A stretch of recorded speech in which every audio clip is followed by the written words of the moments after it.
Hi there, welcome to Last Week I Watched. I'm Mark, and I watch content and review it to help you determine whether it's worth your time or not. This is especially important during the pandemic. We've all got time on our hands, and there's a lot of content and streaming services and things out there now, but who knows what's worth watching. I've often I can easily spend an hour just scrolling through going, I've seen that, haven't seen that, or should watch that or not, who knows. But now I'm just going to watch whatever I can get my claws into and see whether it's worth it. Because it's October and it's Halloween, even though it's not a big thing here in Australia, I thought I'd review horror movies.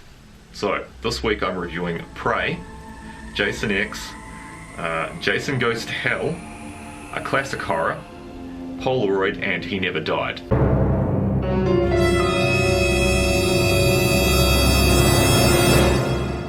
So first up is Prey. It's a movie from 2021. It's on Netflix. It's a German film, so you can either watch it with subtitles or dubbing.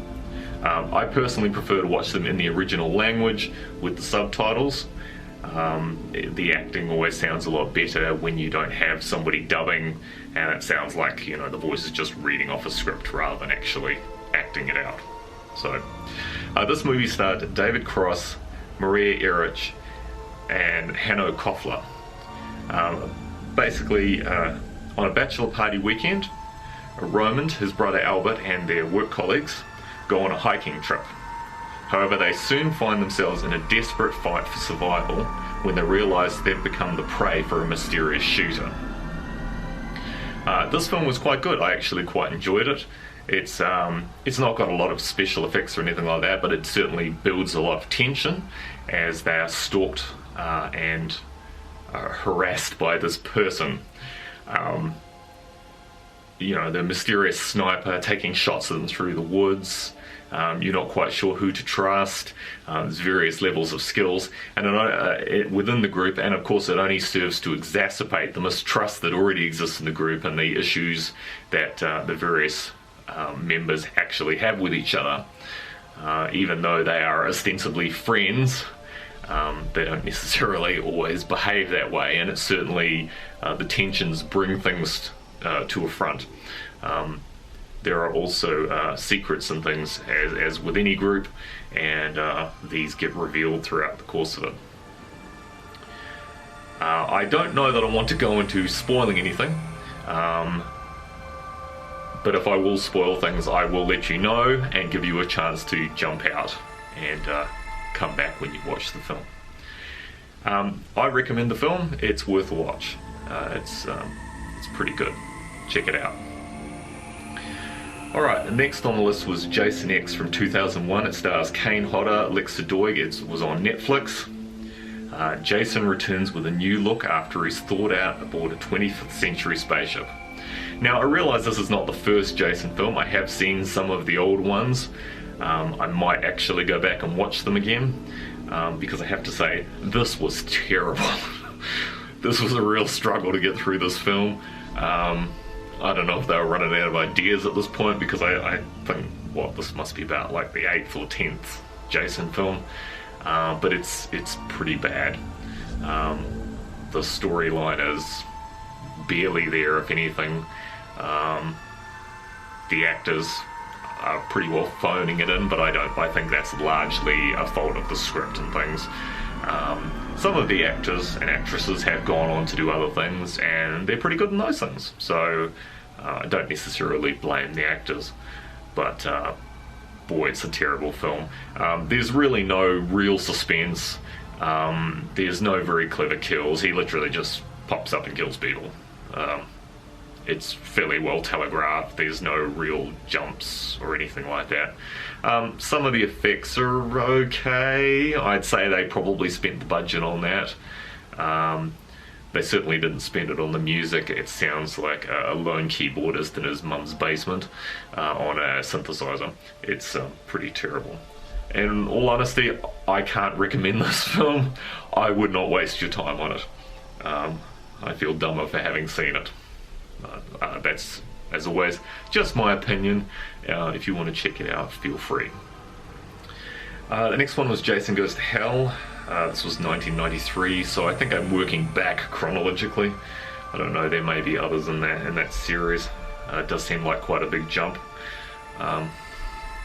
I'll maybe suffer through some more, I'll see how I go.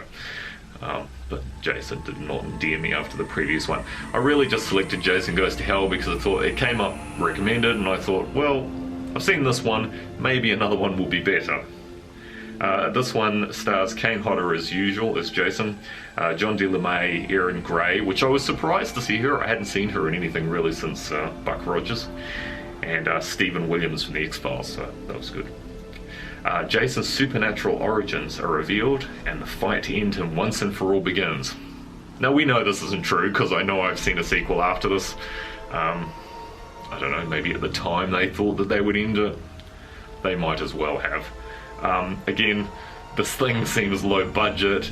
It's got the same dodgy music, the acting's bad.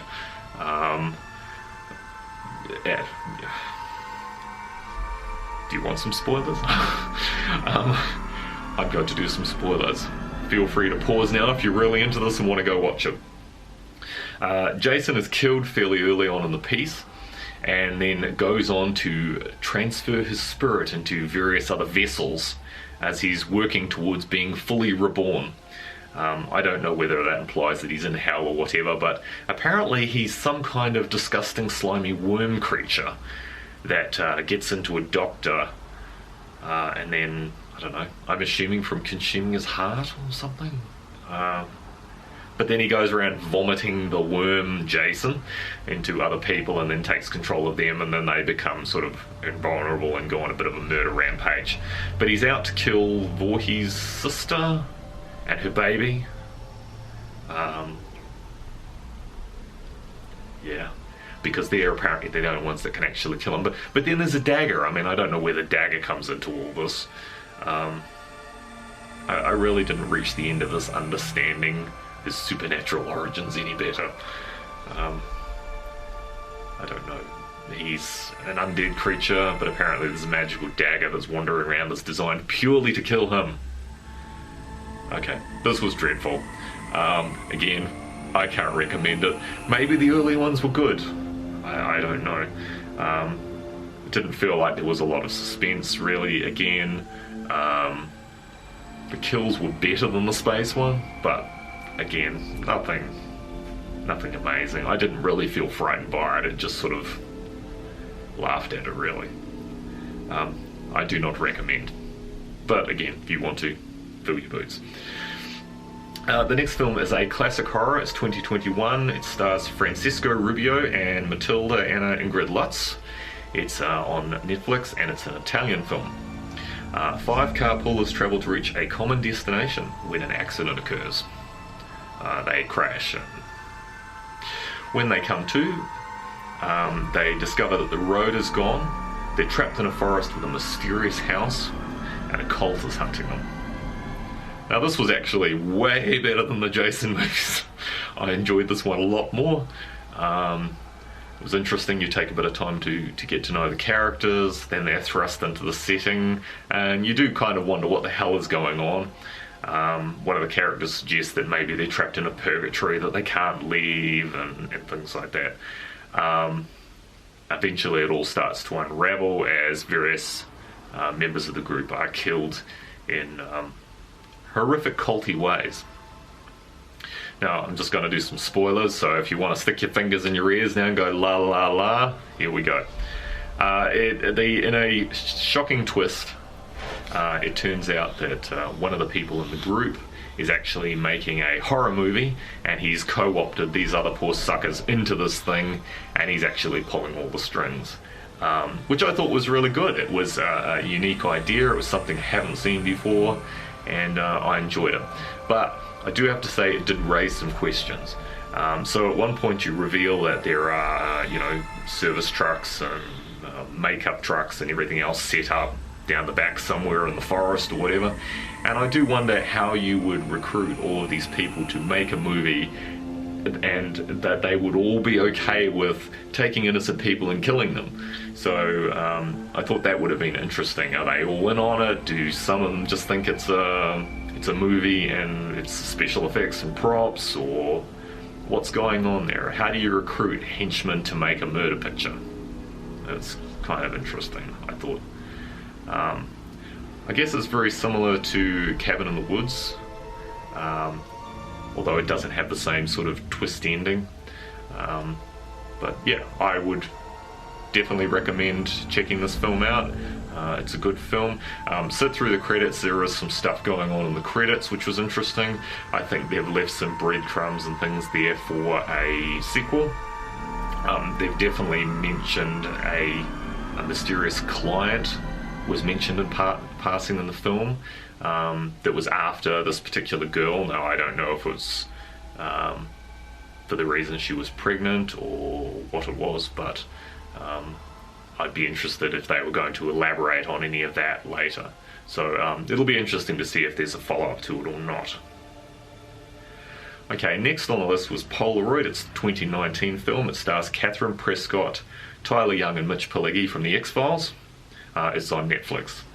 High school student Bird Fitcher has no idea the dark secrets that her Polaroid camera contains, but she's about to find out when the people she takes pictures of start to die. Basically, she gets a camera from an op shop. It's one of those old Polaroid land cameras. My son was into them, so I thought it was kind of neat to see that old camera. Although I did have a bit of a chuckle because I know it's almost impossible to get film for those things now, and also they have a tendency to jam. So I guess when it's a magical cursed camera, it doesn't jam. It works every time. The movie's pretty good.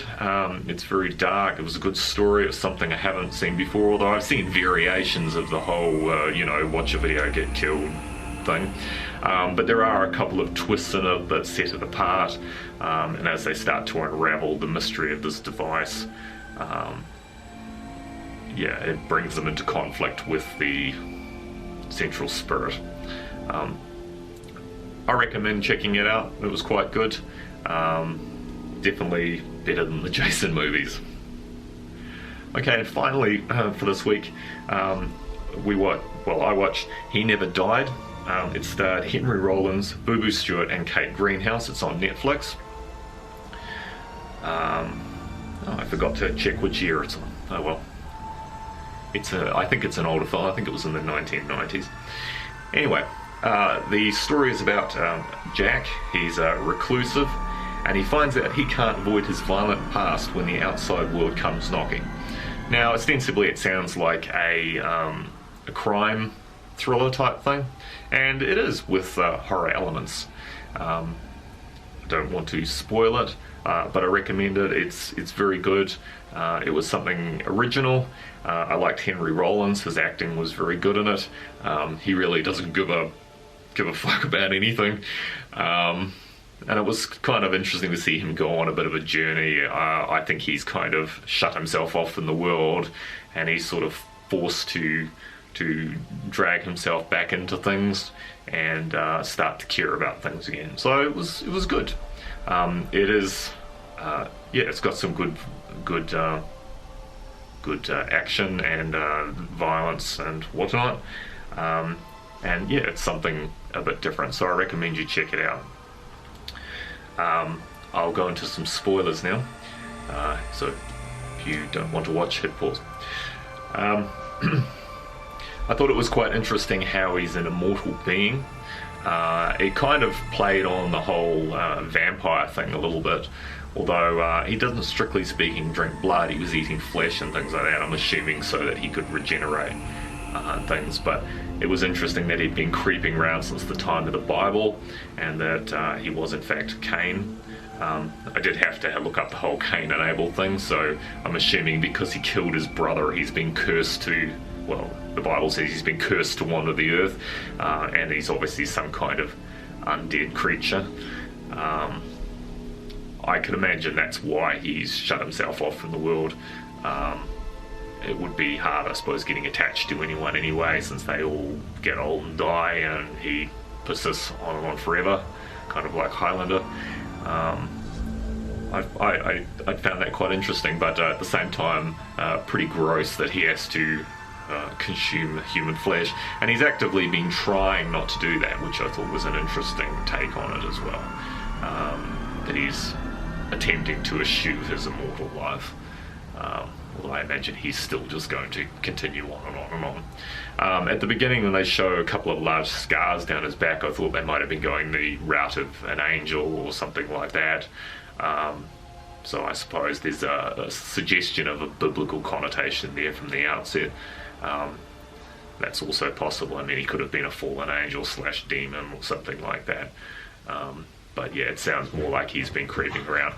I would have liked to understand a little bit more about the other character that he can see that other people can't see. I'm not sure who he is. He did mention that he's not God, but he's clearly some kind of, I don't know, supernatural life form. I don't know whether he's watching over him or whether he's the Antichrist or what he was, whatever he is. There is a sequel to the film called She Never Died. I would be interested to see that, but it's currently not available on Netflix, so I might have to have a bit of a hunt around and see if I can find that. Anyway, check out that film. It's very good. Alright, well, I hope this helps. I hope this provides some suggestions for things you can watch this Halloween if you're interested. As always, if you've got any thoughts or comments, if you've seen those films and you want to talk about them, leave comments below. Please click on the subscribe and the bell, and I will be posting more videos, reviewing more movies, and hopefully you'll be able to check those out next time. Also, if you have any suggestions on things that are worth watching, please post them below as well, and I'd be happy to check those out and let you know what I thought of them. Alright, thanks for watching. Bye now.